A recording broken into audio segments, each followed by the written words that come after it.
GT nggak ada. Jadi tidak dimaksudkan untuk memberikan makanan. Jadi kalau tadi misalnya ada sumbatan, kenapa? Karena bolus-bolus di dalam sini dia menyumbat nih lumen-lumen ini. Ya, tinggal dorong atau sedot nanti dia akan bisa sih. Tapi saat ini tujuannya bukan untuk apa? Untuk memasukkan makanan. Oke, makan sih.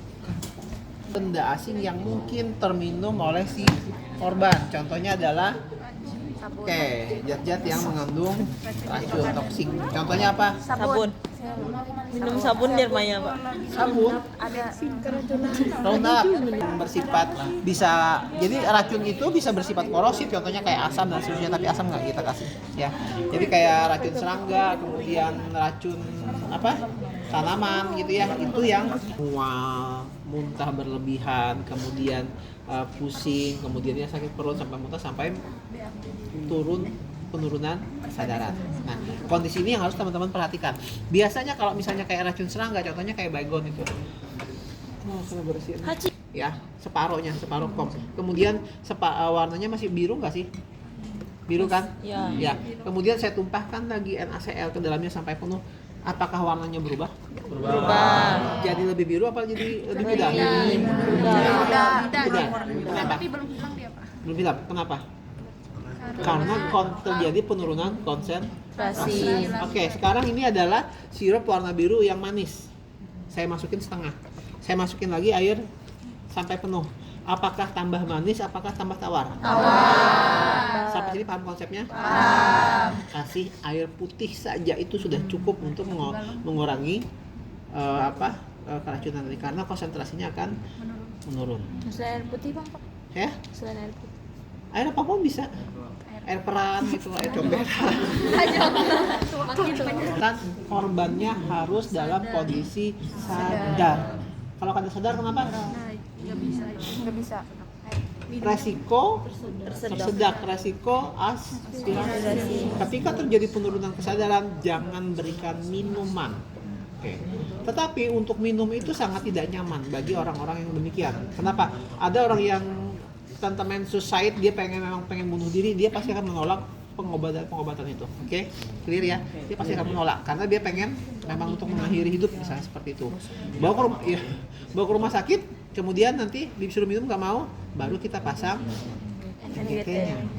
Ya. Ingat kemarin yang dikaji adalah kesadaran. Alert, verbal, faint, unresponsive. Alert, dia sadar, dia bisa minum. Aku tadi makan, tadi sengaja minum misalnya baygon, nggak mungkin nggak sengaja minum baygon. Ya, apapun misalnya terminum, kemudian tapi dia sadar bahwa itu adalah racun, dia tidak sengaja kasih minum banyak, bawa ke rumah sakit. Tetapi ketika terjadi penurunan kesadaran, jangan berikan minuman yang berlebihan. Kenapa? Karena resikonya adalah aspirasi. Nah, ini juga berlaku pada kondisi apapun. Teman-teman ketemu di jalan orang kecelakaan, kemudian kalau ada yang menawarkan minuman, ya kalau ada yang menawarkan minuman, misalnya ada penolong datang bawa aqua, kemudian disuruh minum, singkirkan. Ingat, walaupun Anda tidak menolong ya, Anda tidak menolong si korban nih, tapi ketika ada orang mengasih minum pada orang yang kecelakaan, Pak, jangan dikasih minum, resikonya adalah tersedak. Singkirkan. Jangan biarkan orang memberikan minum pada orang-orang yang tergeletak di pinggir jalan. Ingat ya, mungkin kada tahu cara nolongnya, kada bisa nutupin lukanya, setidaknya larang orang untuk memberikan minum. Itu sangat sederhana. Jangan. Karena orang itu biasanya kayak gitu. Orang di kampung apalagi dikasih kopi gitu kan. Sadar kada sadar, Pak Tuh. Ya. Belum sadar.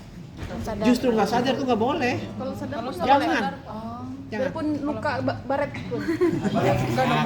Kalau cuma baret-baret gitu ya kasar. Kalau tak geletak banaran. Yes, good. Kalau dia geletak kemudian terlihat misalnya luka serius, jangan dikasih minum dulu. Jangan, hindarkan itu. Kenapa? Karena dia bisa aja kelihatan sadar padahal terjadi penurunan kesadaran atau mungkin kehilangan refleks untuk menelan yang baik. Maka resikonya adalah aspirasi. Jangan berikan itu. Oke, sampai sini clear ya. Nah, semuanya racun itu ada yang sengaja, ada yang tidak sengaja, ada yang sengaja tidak sengaja. Ada sengaja. Ya, keracunan itu ada yang disengaja ya. Ada yang tidak disengaja. Ada yang tidak Yang sengaja tapi tidak sengaja. Ada hidung, kemudian ada paring, ada orok paring, ya, orofaring, ada laringofaring, kemudian dia masuk kemana? Esofagus. Dari esofagus kemana? Lambung. Lambung. Lambung sebelah sini apa sebelah sini? Kiri. Ke sini hati, ya. Dari lambung kemudian kemana lagi? Mana habis dari lambung mana? Besar. Usus besar. Usus kecil. Usus kecil. Usus besar apa usus kecil? Kecil. Apa namanya? Ileum. Kecil. Duodenum, ioiunum, ilium. Oke, sampai ke sebelah sini. Kemudian masuk ke usus besar, naik ke atas, namanya kolon ascendens. Kemudian dia geser ke sebelah kiri, namanya kolon transversum. Kemudian dia turun ke bawah, namanya kolon descendens. Kemudian dia ke rektum dan anus. Anus punya nyaringnya. Nyaring. Keluarkan lagi, masukin lagi, keluarkan lagi, masukin lagi, keluarkan lagi. Bisa 4 sampai 6 liter bolak-balik dimasukin seperti itu terus. Oke? Nggak apa bisa, yang udah ditusuk serap, tinggal lihat cari antidotnya aja lagi nanti. Nah, antidotnya macam-macam. Ya, tergantung dari kondisinya, atau mungkin tidak ada antidot. Masukin lagi, lakukan itu terus. Kalau tadi misalnya contohnya tadi adalah baygon, ya, si baygon tadi baunya khas ya, sampai cairannya itu baunya sudah hilang, nggak berbau lagi, itu sudah ya, jadi lambungnya sudah dipilah. Tapi ada yang sudah masuk Pak Jai ke dalam usus kecilnya, nggak bisa ngapa-ngapain kita kalau udah masuk. Lihat kondisinya aja, klinisnya nanti seperti apa. Apakah ada antidotnya, apakah perhatikan kondisi klinis, pasang oksigen, pasang kateter dan seterusnya. Ya. Tapi kondisinya tetap untuk lambungnya bisa dikeluarkan. Nah, sekarang bagaimana NGT-nya? Sama nggak sih kalau kita masang NGT pada saat kita memasak untuk memberikan makan? Sama persis, nggak ada bedanya. Hanya ada beberapa hal yang harus kita perhatikan pasang GT. Ada yang baru nggak? Nggak ada. Nggak ada. Oke, ya. Yang siapin apa? Pegang aja dulu stetoskopnya. Oke, saya siapin ini. Ya, kemudian ada squid. Ini apa nih, jadi ya? Gel. Yang satu jadi. Dan ini Anda masih pakai handscoon steril. Ya, masukin. Udah. Apalagi plaster kalau ada siapin, kemudian selang MJT-nya. Selang MJT-nya ketika Anda masih menggunakan handscoon bersih, buka, masukkan ke dalam kom. Oke? Aman, ganti handscoon. Kalau misalnya Anda tidak ada kom yang besar, buka tanpa menyentuh bagian dalam, buka aja, taruh di samping. Ya, taruh di samping sini. Oke? Kemudian ganti handscoon, baru Anda bisa pegang apa nih? Si NGT-nya, ya, ini aja. Oke, saya ganti handscoon steril sudah.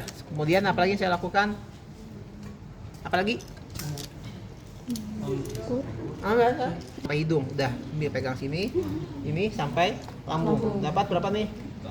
65. Ya, sekitar antara 55 sampai 65. Oke, balik lagi. Tangan kanan Anda, pindahkan ke tangan kiri. Ambil kasa steril, masukin. Oke, sudah. Posisinya tadi udah, kalau bisa posisinya adalah agak fleksi atau setengah duduk. Pak, telan Pak. Pak, telan. Kalau dia posisinya duduk, boleh dikasih minum. Pada saat minum, epiglotis nutup. Jadi resiko masuk ke dalam lambung bisa dihilangkan. Pasiennya setengah sadar. Ingat. Pasiennya setengah sadar. Saya masukin. Masukin. Ya, masukin. Masukin nih. Sudah sampai 65. Perlu nggak saya cek pakai ini? Perlu. Kenapa? Biar memastikan masuk ke lambung. Pasiennya sangat sadar loh ya. Sayang, pasiennya sangat sadar. Kalau dia masuk jalan napas, dia akan batuk. Iya nggak? Ngapain kita mau ngecek ini? Buang-buang waktu. Gede loh ya. Oh iya, Kan nggak? Sederhana kan ya? Iya. Kalau dia masuk jalan napas, dia akan batuk sekuatnya untuk mengeluarkan benda asing. Kita cek sudah pasti masuk ke dalam lambung. Mana lagi? Bisa sih masuk ke dalam mulut, tapi lihat Oh nggak ada di mulut, udah pasti masuk ke dalam lambung kecuali pada sadar. Yes. Kalau setengah sadar, Dia respon. Ketika benda asing masuk ke dalam mulut, dia akan batuk. Kalaupun dia tidak sadar, kemudian di sini ada keluar cairan, ngapain lagi kita cek? Sudah pasti masuk ke dalam lambung. Kalau ke dalam paru tidak ada cairan, gak perlu buang-buang waktu untuk hal-hal yang demikian. Udah masuk lambung, kok tinggal kayak siput. ambil, Nggak boleh kayak siput. masukin cairan. Dah, gua masukin 1 liter, keluarkan. Dalam ada bak atau ember atau apa. Dah, masukin lagi. Begitu seterusnya sampai 4 sampai 6 liter. Cukup. Udah kan? Udah. Yeay. Itu doang. Ya, gitu doang. Oh, berarti pakai ini pada pakai pada pakai speed bang berarti. Yes, bener. Pasti kalau dalam kondisi gitu kan ya Bapak pasiennya mungkin